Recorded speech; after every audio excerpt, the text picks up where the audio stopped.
Hello guys, আসসালামু আলাইকুম। চলে এলাম মুরগি জবাই ক্লিন করার। দেখেন জবাই করে দিলাম মুরগিটা। এরপর দেখাবো আপনাদেরকে ক্লিন করা। প্রথম পা ধরতে হবে, ডানা ধরে ক্লিন করতে হবে এটাকে। দেখেন তারপরে একটা ডানা একটা পা ধরে এভাবে ছাড়াতে হবে, এভাবে ক্লিন করতে হয় মুরগি। যদি ভালো লাগে আপনারা দেখেন ভিডিওটা। ডানা এভাবে কাটতে হবে, তারপরে কাস্টমার যে বেলা হিসাবে দিতে হয় আমাদেরকে না। দেখেন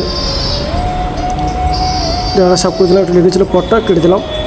তারপরে গর্দনটা ধরতে হবে, খাবার থলিটা বাই করে দেবে কেটে।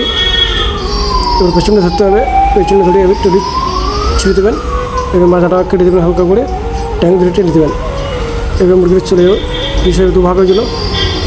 দেখেন লাইটটা বাই করে দেবেন, সুন্দর করে ভেঙে দেবেন। ভেঙে আপনি দুটো হাত ভরে লাইট ভরে বাই করে দেবেন। তারপর চলে আসবো পিস করাতে। দেখেন ওই কারি পিস হবে, ছোটো ছোটো পিস, যেটা বলে ছোটো ছোটো পিস। এখানে কাস্টমার দেখেন কত সুন্দর পিস করছে। এখানে এইভাবে করবেন পিসটা। তারপরে চলে যাচ্ছে এখানে এটা মিডিয়াম, এটা কারি বলে, এটা মিডিয়াম পিস বলা যায়, সেটা হবে। তার জন্য দাঁড়িয়ে দিলাম একটু আমি। দেখেন সুন্দর করে দেখলে সুন্দর করে পিসটা করতে হবে। এখানে মিডিয়াম 3 পিস করবেন, হবে মিডিয়াম পিস হয়ে যাবে।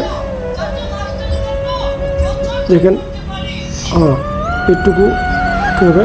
ভিডিওতে ভালো লাগে শেয়ার কমেন্ট করবেন।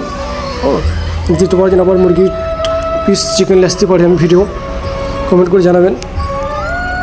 ভিডিও যদি ভালো লাগে কমেন্ট শেয়ার করবেন সবাইকে। দিতে পারছেন ভিডিও আসতে পারি ভালো। ভিডিও আমি শেষ করলাম।